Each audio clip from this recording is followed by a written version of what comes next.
అందరికీ నమస్కారం. గురుతత్వం ప్రేక్షకులకు విజ్ఞప్తి. జీ తెలుగు ఓంకారం వీడియోస్ మరియు గురుతత్వం ఛానల్ వీడియోస్‌తో ఫేక్ యూట్యూబ్ ఛానల్స్ మరియు ఐడీలు క్రియేట్ చేసి మిమ్మల్ని గురూజీ పేరు చెప్పి మోసం చేస్తున్నారు. గురూజీ ఎప్పుడూ ఫోన్ కాల్స్‌లో జాతకం చెప్పరు. గురూజీని నేరుగా కలవాలి అనుకుంటే బెంగళూరులో ఉన్న ఆయన కార్యాలయానికి వెళ్ళగలరు. మీకు ఆ వివరాలు జీ తెలుగు ఓంకారం కార్యక్రమంలో చూపించబడుతుంది. అదేవిధంగా గురుతత్వం వీడియోస్లో బెంగళూరు ఆఫీస్ ఫోన్ నెంబర్లు ఇవ్వడం జరుగుతుంది. ఇటువంటి మోసాలు జరిగినప్పుడు గురూజీకి కానీ గురుతత్వం ఛానల్కి కానీ జీ తెలుగు కార్యక్రమానికి కానీ ఎలాంటి సంబంధం లేదు అని గుర్తించగలరు. బ్రహ్మోస్మి శ్రీ గురుభ్యో నమః. హరి ఓం. గురు బ్రహ్మ గురు విష్ణు గురు దేవో మహేశ్వరః గురు సాక్షాత్ పరబ్రహ్మ తస్మై శ్రీ గురువే నమః. గురువే సర్వలోకానాం విశేషే భవరోగిణాం నిదయే సర్వ విద్యానాం దక్షిణామూర్తయే నమః. ఆదిశేషాయ నమస్తుభ్యం అనంత ఫలదాయకం. నమో అస్తు పద్మనాభాయ నాఘానాం పతయే నమః. సర్వేభ్యో మహాజనభ్యో మాతృపితృదేవతభ్యో ఆచార్య దేవతభ్యో నమో నమః. హరి ఓం. శ్రీ విశ్వావసు నామ సంవత్సర ఉత్తరాయణ వసంత ఋతో చైత్రమాస శుక్లపక్ష తృతీయ భరణీ నక్షత్రం. ఈ రోజు మంగళవారం, విశేషమైన రోజు. భరణీ నక్షత్రం అగ్నితత్వ నక్షత్రం. అయితే ఈ నక్షత్రంలో శక్తి నక్షత్రము. శక్తిని ఉత్పత్తి చేయడానికి, శక్తిని కేంద్రంగా తీసుకోవడానికి ఈ నక్షత్రం భారీ ఉపయోగం అవుతూ ఉంటుంది. ఈ నక్షత్రం రోజు మనము దుర్గాదేవిని ఆరాధిస్తే మహోత్తరమైన శక్తి, హనుమంతన ఆరాధన మహోత్తరమైన శక్తి, మరియు పైగా మంగళవారం కలిసి వచ్చింది కదా. అందుకే ఈ రోజు శ్రద్ధా భక్తితో మనమందరూ కూడా ఓం ధూం దుర్గాయై నమః అనే నామాన్ని జపించి ఆ దుర్గాదేవి ఆశీస్సుల్ని పొందుదాం. ఈ రోజు మంత్రబలంలో దుర్గాదేవి నామమంత్రమే మనకి మహామంత్రం. ఈ రోజు ఈ నామాన్ని జపించడం వల్ల ఆత్మబలం పెరుగుతుంది, మనసు ప్రశాంతంగా ఉంటుంది, ఏకాగ్రత పెరుగుతుంది, శత్రువుల నుంచి విజయం ప్రాప్తిస్తుంది, మరియు కళాత్మక ఆలోచనలు సృష్టి అవుతాయి. అద్భుతమైన ప్రతిఫలం. ధూమ్ దుర్గాయై నమః. అందరూ జపించండి, దుర్గాదేవి ఆశీస్సుల్ని పొందండి. ఓం ధూమ్ దుర్గాయై నమః. ఈరోజు మంచి మాట. మన జీవితంలో ఎన్నో సుఖాలు, దుఃఖాలు, నష్టాలు అన్నీ అనుభవిస్తూ ఉంటాం. ఇవి అనుభవించేది మన శరీరమా, మన మనస్సా, లేదా ఆలోచనలా? ఎప్పుడైనా ఆలోచించారా? మనము ఏ దానిపైన ఎక్కువ దృష్టి పెడతామో అది బాధాకరమైనది. ప్రేమ ఎక్కడుంటుందో అక్కడ బాధ కూడా ఖచ్చితంగా ఉంటుంది. అతి ప్రేమ అతి బాధకి దారిని తీస్తూ ఉంటుంది. అదే విధానంగా ఏ విషయం పైన అతిగా ఆలోచించడం వలన దాని వల్ల ఇబ్బంది, బాధపడుతూనే ఉంటారు. అంటే ముందుగా మన ఆలోచనల్ని మనము ట్రైన్ చేయాలి. ఎటువంటి ఆలోచనలు మనం పెంపొందాలి, ఎటువంటి వాటిపైన మనం దృష్టి పెట్టాలి అనేది ఫస్ట్ మన ఆలోచనలకి నేర్పించాలి. గుర్తు తెచ్చుకోండి, మీరెప్పుడు కూడా సంతోషకరమైన విషయాల గురించినే ఆలోచిస్తూ ఉంటే మీ కంటికి అటువంటివే కనబడుతూ ఉంటాయి. మీరు బాధాకరమైన విషయాలని ఎక్కువ ఆలోచిస్తూ ఉంటే మీ కళ్ళకు అవే అధికంగా కనబడుతూ ఉంటాయి. అదే విధానంగా మీరు డబ్బు గురించినే ఎక్కువ ఆలోచిస్తూ ఉంటే దాని గురించినే ఎక్కువగా ఆలోచనలు, దృశ్యాలు అన్ని కనబడుతూ ఉంటాయి. అదే విధానంగా ఆహార పదార్థాలపై ఎక్కువ ఆలోచిస్తుంటే కంటికి ఎక్కడ చూసినా ఆహార పదార్థాలే కనబడుతూ ఉంటాయి. ఇది విజ్ఞానం, సైకాలజీ. మన మెదడుని ఏ విధానంగా ట్రైనప్ చేస్తామో అవే కనబడతాయి. ఇది విజ్ఞానమే చెబుతుంది, మన సనాతన ధర్మం కూడా చెప్తుంది, మన సంప్రదాయంలోనూ ఉంది. ఈ రోజు మంచి మాట మీకు అందరికీ అర్థమయ్యేలా తెలియచేస్తున్నాను. మీరు ఏ దానిపైన దృష్టి పెడతారో అదే మీరు అవుతారు. ఆ ఆలోచనల వల్లనే మీరు బాధపడతారు. అన్నప్పుడు ఎటువంటి వాటిపైన దృష్టి పెట్టాలి అనేది మీ ఇష్టం. ఏదో ఇంట్లో చిన్న బాధలుంటే దాని గురించినే ఆలోచిస్తే అది చాలా బాధాకరంగా ఉంటుంది. అదే మన ఇంట్లో ఏదైనా చిన్న చిన్న సంతోషాలని తృప్తి పడ్డం అలవాటు పడితే ఆ బాధ తానంతకు తానే దూరం అయిపోతూ ఉంటుంది. ఏదైనా పెద్ద సమస్య వస్తుంది అని తెలిస్తే దాన్ని పట్టించుకోకుండా ఇంట్లో తృప్తిగా ఎలా ఉండాలి అని వాటిని వెతుకుతూ ఉంటే ఆ సమస్య తానంతకు తానే దూరం అయిపోతూ ఉంటుంది. అదే విధానంగా మనము ఆహారం తినట్లేదు, లేదు బయట వేరే వాళ్ళంతా మంచి ఆహారం సేవిస్తున్నారు, మనకెందుకు ఈ కష్టం అనుకోకండి. ఇంట్లో ఏదుందో దీన్ని ఆరోగ్యంగా తృప్తిగా సేవిస్తాము అనుకోండి. అప్పుడు బయట ప్రపంచం గురించి ఆలోచనలు తగ్గుతాయి. నేను సంపాదించే దాంట్లో నేను తృప్తిగా బతకచ్చు అనుకోండి. అప్పుడు బయట ఎవరు ఎలా ఉన్నా మీరు పట్టించుకోరు. అంటే మీ మనసు సంతోషంగా ఉంటుంది. ఎప్పుడైతే ఆనందం పరబ్రహ్మ స్వరూపం అంటూ చిన్న చిన్న వాటిలో తృప్తి చెందడం, చిన్న చిన్న వాటితోనే ఆనందం పడడం అలవాటు పడితే ఖచ్చితంగా మీరు ఎప్పుడు సంతోషంగా ఉంటారు. ఇది పరమ సత్యము. ఇదే ఈరోజు మంచి మాట. దీనికి అనుసంధానంగా ఒక చిన్న కథ తెలియచేస్తా, వినండి. ఒక రాక్షసుడు ఉంటాడు. ఆ రాక్షసుడికి ఆహారం అంటే ఎక్కువ ఇష్టం. ఎప్పుడు చూసినా ఆహారం తింటూ ఉండాలి, ఏదో ఒక ఆహారం తింటూనే ఉండాలి. అతను అందరూ ఎప్పుడైనా వాళ్ళ గుంపులో ఎవరైతే ఉంటారో రాక్షసులంతా వాళ్ళు ఏ ఆహారం దొరికితే దాన్ని తిని సేవించి తృప్తిగా ఉంటాడు. కానీ ఇతనికి మాత్రం ఏ రోజు తృప్తి అనిపించదు. దీని తిన్న తర్వాత ఇంకోటి అని వెతుక్కొని వెళ్ళి నేను అన్ని తిని చూసేసా, దీనికన్నా రుచికరమైన ఆహారం ఇంకేదైనా దొరకవచ్చు అని సముద్ర పాతాళంలో వెళ్ళి తర్వాత అక్కడే అతను చనిపోతాడు. అంటే దాని అర్థం ఏదైతే కావాలి అని వెతుకుతూ ఉంటాడో అవి అధికంగా అతనికి కనబడడం వలన ఏదీనే వదలకుండా అన్ని సేవించేయాలి అని చెప్పి ఈ సముద్ర తీరంలో లోపలికి వెళ్ళి ఆ జలాల్లో ఉన్న ఎన్నో ఒక క్రిములని, ఎన్నో ఒక జీవరాశుల్ని సేవించేసి ఆఖరికి అది ఇన్ఫెక్షన్ అయ్యి చనిపోతాడు. ఇదే విధానంగా ఒక గురుకులంలో గురువు కూడా ఉంటాడు. ఎప్పుడు కూడా ఆహారాన్ని ఇతమితంగా సేవించాలి.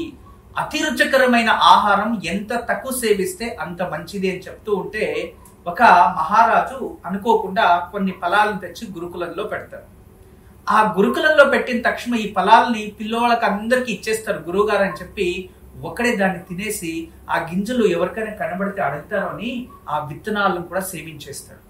ఆ విత్తనాలు ఆఖరికి విషపూరితమై అతను తెలియకుండానే అతను అనారోగ్యానికి దారి తీస్తారు. అంటే ఈ రోజు మంచి మాట మరియు ఈ ఒక కథలో ఉన్న అంతరార్థం ఒకటే. ఏదైతే అతి రుచికరమైనది ఉంటుందో అందులో విషం కూడా దాగి ఉంటుంది అని పరమార్థం. ఇది గుర్తుపెట్టుకోండి. ఎప్పుడు కూడా ఏ బంధనాల్ని ఎక్కువగా దృష్టి పెడతామో దానివల్ల చెడు కూడా జరుగుతుంది. ఏ ఒక పళ్ళు అతి రుచిగా ఉంటాయో దాంట్లో విషం కూడా ఉంటుందంట. ఎలా అంటే గుర్తుపెట్టుకోండి, ఒక ఆపిల్ ఉంది, అది చాలా రుచికరమైనది, ఆరోగ్యానికి మంచిది, కానీ దాని విత్తనాల్లో మాత్రం సైనైట్ ఉంటుంది. అదే విధానంగా పీచ్, ఈ ఫ్రూట్ చాలా టేస్టీగా ఉంటుంది, దాని విత్తనాల్లో సైనైట్ ఉంటుంది. అదే విధానంగా ప్లమ్, ఆ ఫ్రూట్ ఏదైతే ప్లమ్ అనే ఫ్రూట్ ఏదైతే ఉందో అది చాలా రుచిగా ఉంటుంది, కానీ దాని విత్తనాల్లో కూడా సైనైట్ ఉంటుంది. చెర్రీ ఫ్రూట్ అంతే చాలా రుచికరమైనది, కానీ ఆ విత్తనాల్లో మాత్రం విషకరమైన పదార్థాలు ఉన్నాయి. ఈ అతి రుచికరమైన ఫ్రూట్స్ లో లోపల విత్తనాల్లో విషం ఉంది అంటే ఇక అతి ప్రేమ అది ద్వేషంగా అతి ప్రేమను చూడొచ్చు, కానీ ఆ ప్రేమలో డీప్ గా మనం వెళ్తే అక్కడ ద్వేషం ఏదైనా మీరు చూస్తే మీరు తట్టుకోలేరు, అది హానికరం. మిత్రత్వంలో శత్రుత్వం ఏదైనా కనుక్కుంటే ఖచ్చితంగా అది మీకు హానికరం. అదే విధానంగా అనుబంధాల్లో సంబంధాల్లో కూడా మీరు ప్రేమగా ఆనందంగా ఉండే రోజులు మీరు ఆనందంగా ఉంటారు. దాన్ని అధికంగా లోపలికి గాఢంగా వెళితే పరిపూర్ణమైన స్వార్థంగా మీరు ఆలోచిస్తే అప్పుడు అది కూడా మీకు శత్రుగా మారిపోయి మీ జీవితంలో లేని సమస్యలు తెచ్చుకుంటారు. గుర్తుంచుకోండి, ఎక్కడైతే అతి రుచి ఉంటుందో అదే విధానంగా అక్కడ మనకి విషం కూడా లభిస్తుంది. అదే విధానంగా ఏది అధికమైనా అందులో దాని వెనుక తెలియని ఒక చెడు కూడా ఉంటుంది. ఎక్కడైతే అధికమైన మంచి శక్తి ఉత్పత్తి అవుతుంటుందో అక్కడ చెడు శక్తి కూడా ఎక్కడో ఒక చోటు ఉంటుంది. ఎక్కడ ప్రకృతి ఉంటుందో అక్కడ వికృతి ఉంటుంది. ఎక్కడ సువాసన ఉంటుందో మరొక వైపు ఏదో విధానంగా మనకి చెడు కూడా ఉంటుంది. ఎక్కడ చీకటి ఉంటుందో తదుపరి వెలుగు ఉంటుంది, వెలుగులో చీకటి కూడా ఉంటుంది. ఇవన్నీ కూడా మనం వెతికితే మాత్రమే ప్రాప్తిస్తాయి. కానీ ఏది అధికంగా మనము దాన్ని వెతకడానికి వెళ్ళినా అందులో నుంచి మనకి తెలియకుండానే విషపూరితమైంది మనకి ఉత్పత్తి అయితే మనము దాన్ని ఎదిరించలేకపోవచ్చు. అందుకే జీవితంలో జాగ్రత్త ఉండడం మంచిది. సంబంధాలైనా ఎంత జాగ్రత్తగా కాపాడుకుంటే అంత మంచిది. ఇక ఈ రోజు మన సంప్రదాయంలో మీకు అందరికీ తెలియచేస్తున్నది, మనం ఏ పని చేసినా కుడి చేయి మొదలు అంటుంటాం. అవును కదా. మనిషికి brain, left brain, right brain అని రెండు ఉంటాయి. లెఫ్ట్ బ్రెయిన్ ఎప్పుడు కూడా సైన్స్ మరియు ఏదైనా విరుద్ధాత్మకమైన ఆలోచనలు మరియు కొత్తవి ఏదైనా నేర్చుకోవాలని విభిన్నంగా ఆలోచిస్తూ ఉంటుంది. అదే రైట్ బ్రెయిన్ వచ్చి కళాత్మకంగా, సంగీతంగా మరియు చాలా అద్భుతంగా ఆలోచిస్తూ నలుగురికి ప్రశాంతతని, సంతోషాన్ని, ఆనందాన్ని వెతుకుతూ ఉంటుంది. అవే సృష్టిస్తూ ఉంటాయి. అయితే మనము జీవితంలో చాలా అలవాటు పడినది ఏంటంటే కుడి చేతిలో తినాలి, కుడి చేయిలోనే ప్రసాదం తీసుకోవాలి, అన్ని ముందుగా కుడి చేయే వెళ్తూ ఉంటుంది. అంటే ఎప్పుడు కూడా వాళ్ళ రైట్ బ్రెయిన్ చాలా చక్కగా వర్క్ అవుతూ ఉంది అని అర్థం. అదే ఎడం చేయి వెళ్తుంది అంటే వాళ్ళ రైట్ బ్రెయిన్ చాలా స్ట్రాంగ్ గా ఉంది అని అర్థం. అందుకే సైన్స్ ఏం చెప్తుంది, ఎప్పుడు కూడా రైట్ బ్రెయిన్ నే అధికంగా మనం ఉపయోగించాలి, దాన్ని ఎక్కువగా ప్రేరేపించాలి, అది క్రియాశీలమైనది అని తెలియజేస్తుంటారు.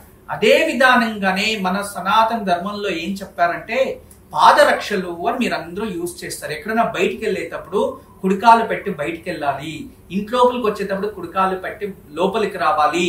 అదే విధానంగా మన పాదుకలు ఎప్పుడైతే మనం వేసుకుంటామో, పాదరక్షలు మనం వేసుకుంటామో, ఫస్ట్ కుడికాలికి పాదరక్షలు తొడుక్కొని తర్వాత ఎడమ కాలికి తొడుక్కోవాలి. అదే విధానంగా ఆడవాళ్ళు, స్త్రీలు అంటే ఫస్ట్ కుడి చేతికి గాజులు వేసుకొని ఎడమ చేతికి వేసుకోవాలి. తర్వాత కుడి చెంపకి ఏదైనా కమ్ములు వేసుకొని తర్వాత ఎడమ చేయికి వేసుకోవాలి.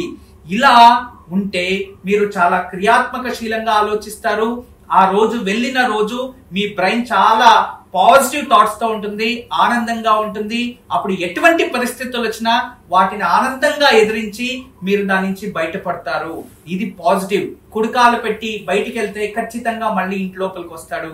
అదే విధానంగా పాదరక్షలు కుడికాలకు వేసుకుని ఎడంకాలకు వేసుకుంటే అది చాలా అదృష్టపు. అదే విధానంగా మన జీవితంలో ఎప్పుడు కూడా దేవాలయ ప్రదక్షిణ కుడివైపే చేస్తూ ఉంటాము. ప్రేతాత్మలకు, క్షుద్ర శక్తులకు ఎడం వైపు ప్రదక్షిణ చేస్తూ ఉంటారు. ఇవన్నీ కూడా విజ్ఞానమే. అందుకే కుడి చెయ్యి, కుడికాలు, కుడి చెప్పుకి ఆభరణాలైనా ఏది అలంకరించుకున్నా అలవాటు పడితే మీ ఆలోచనలు పాజిటివ్ గా వెళ్తాయి, ఆనందం వైపు తీసుకెళ్తాయి అని అర్థం. అంటే మన ఆలోచనల్లో మార్పు వచ్చినప్పుడు ప్రకృతి కూడా మనకి సహకరిస్తుంది అనేదే మన సనాతన ధర్మం. ఎవరైతే అదృష్టవంతులు అవ్వాలి అనుకుంటారో, ఎవరైతే దారిద్రాన్ని దూరం చేసుకోవాలి అనుకుంటారో, ఎవరైతే తృప్తిగా బతకాలి అనుకుంటారో, ఎవరైతే కష్టానికి తగినట్టుగా ప్రతిఫలం ప్రాప్తించాలి అనుకుంటారో వాళ్ళ జీవన శైలిలో ముందుగా కుడి చెయ్యి, అదే విధానంగా పాదకులు వేసుకునేటప్పుడు కుడికాలికి ముందుగా, మరియు ఏదైనా అలంకరణ చేసుకునేటప్పుడు చెవులకి ముందుగా కుడి చెవుకి, ఇలా అలవాటు పడుతూ ఇంటి నుంచి బయట వెళ్ళేటప్పుడు కుడికాలు పెట్టి బయటకు వెళ్ళండి. అదే విధానంగా ఇంట్లోకి కుడికాలు పెట్టి లోపలికి వస్తే ఇంట్లో ప్రశాంతత, బయటకు వెళ్ళేటప్పుడు కుడికాలు పెట్టి వెళ్తే వెళ్ళిన పని సక్సెస్ అవుతుంది, అక్కడ ప్రశాంతత ఉంటుంది. అదే విధానంగా ఉదయం లేసేటప్పుడు కుడివైపు తిరిగి లేవడం వల్ల ఆ రోజంతా మీకు ఆనందంగా ఉంటారు. ఏదైనా చెడు జరిగినప్పుడు, ఎవరైనా మనల్ని అవమానించినప్పుడు పెద్దవారు చెప్పేవారు, ఈ రోజు నువ్వు ఎడం వైపు లేసి వచ్చినట్టున్నావు అని. అంటే దీని అంతరార్థం ఋషులు ఇచ్చిన సనాతన ధర్మం కుడివైపు ఎప్పుడు పాజిటివ్, దాన్ని అభివృద్ధి చెందాలి, దాన్ని అభివృద్ధి చేసుకోవాలి, అటువంటి వాటిని పాటించాలి అనేదే ఈ ఒక మన సంప్రదాయం ఉంది. తారాబలం ఎలా ఉందో తెలుసుకుందాం. అశ్విని, మక, మూల నక్షత్రం వారికి సంపత్తారా, ఆర్థికంగా కష్టపడండి, అభివృద్ధి అవ్వండి. భరణి, పుబ్బ, పూర్వాషాఢ నక్షత్రం వారికి జన్మతారా, జాగ్రత్తగా ఉండండి, ఆరోగ్య పట్ల ఎంత జాగ్రత్తగా ఉంటే అంత మంచిది. కృతిక, ఉత్తరాషాఢ పరమమిత్రతారా, ఈ రోజు ఏ పని చేసినా మీకు అన్ని అనుకూలంగా ఉంటాయి. రోహిణి, హస్త, శ్రవణ నక్షత్రం వారికి మిత్రతార. ఈ రోజు మంచి పనుల్ని చేయండి, మంచి నిర్ణయాలు తీసుకోండి, అవి భవిష్యత్తులో మీకు ఆనందాన్ని ఇస్తాయి. మృగశిర, చిత్త, ధనిష్ట, నైదవ తార. జాగ్రత్తగా ఉండండి, కోపం తగ్గించుకోండి, ఎటువంటి మంచి నిర్ణయాలు చెడు నిర్ణయాలు ఏమి తీసుకోకండి, అయినంత వరకు జాగ్రత్త ఉండడం మంచిది. ఆరుద్ర, స్వాతి, శతభిష నక్షత్రం వారికి సాధక తార. ఈ రోజు కష్టపడితే, ప్రయత్నిస్తే సతత ప్రయత్నం వల్ల మీరు అనుకోండి సక్సెస్ అవుతుంది, ప్రయత్నించండి. పునర్వసు, విశాఖ, పూర్వ, భాద్రపద ప్రత్యక్తార. కాస్త జాగ్రత్తగా ఉండండి, మనసు చంచలంగా ఉంటుంది, గొందలాకారంగా ఉంటుంది, ఏది చేయాలో చేయకూడదు కన్ఫ్యూజన్ లో ఉంటారు. కానీ ఇతరుల్ని విచారించి మంచి నిర్ణయాలు తీసుకోండి. కానీ ఈ రోజు ఏదైనా మంచి విషయాలు ఉంటే పోస్ట్ పోన్ చేయండి, అయితే మంచి పనులు ఆచరించండి. పుష్య, అనురాధ, ఉత్తర, భాద్రపద నక్షత్రం వారికి క్షేమతార. ఈ రోజు అన్ని మీ ఫేవర్ గా ఉంటాయి. ఈ రోజు ఎవరిని మాట్లాడినా, ఎవరి దగ్గరికి వెళ్ళినా, ఏది చర్చ పెట్టినా అది మీకు అనుకూలంగా ఉంటుంది, ప్రయత్నించండి. ఆశ్లేష, జ్యేష్ఠ, రేవతి నక్షత్రం వారికి ఈ రోజు విపత్తార. అయినంత వరకు జాగ్రత్తగా ఉండాలి. మీరు డ్రైవింగ్ చేసేటప్పుడు చాలా జాగ్రత్తగా ఉండండి, ఇంటి నుంచి బయటకు వెళ్ళేటప్పుడు చాలా జాగ్రత్తగా ఉండండి. ప్రమాదకరమైన అడ్వెంచర్స్ అలాంటివి ఏదైనా చేసేటట్లయితే ఎంత జాగ్రత్త వహిస్తే అంత మంచిది. రేపు బుధవారం, విశేషమైన నక్షత్రం కృతికా నక్షత్రం. మంచి రోజు, చాలా స్ట్రాంగెస్ట్ రోజు. అయితే రేపు సూర్య ఆరాధన చేసే రోజు. రేపు మర్చిపోకుండా ఎవరైతే ఇంట్లో గోధుమ పిండితో దీపం వెలిగించి సూర్యాష్టకం, ఆదిత్య హృదయం చదువుతారో వాళ్ళకి ఆరోగ్యంతో పాటు విజయం ప్రాప్తిస్తుంది. రేపు మీరు నారాయణుడు ముందు, రేపు మీరు మహావిష్ణు ముందు కానీ, లేదో ఇంట్లోనే చిన్నగా సూర్యుని ముగ్గు వేసి, లేదో కంచెల్లో ఒక గోధుమ పిండితో ప్రమిద చేసి నెయ్యి పోసి దీపం వెలిగించి సూర్యాష్టకము అని వస్తుంది, ఆ సూర్యాష్టకాన్ని చదువుకొని తదుపరి 7 వత్తులు వేసి దీపం వెలిగించడానికి ఎర్రటి పుష్పాలు అలంకరించి అదే సూర్యుడిగా పూజించండి. ఇలా చేస్తే శత్రుజయం, ఆరోగ్యము ప్రాప్తిస్తుంది. ఆనందకరమైన లహరియలు ఉత్పత్తి జరిగి ఇంట్లో సంతోషం, కుటుంబ సఖ్యత జరుగుతుంది. ఈరోజు దివ్యమైన వాస్తు.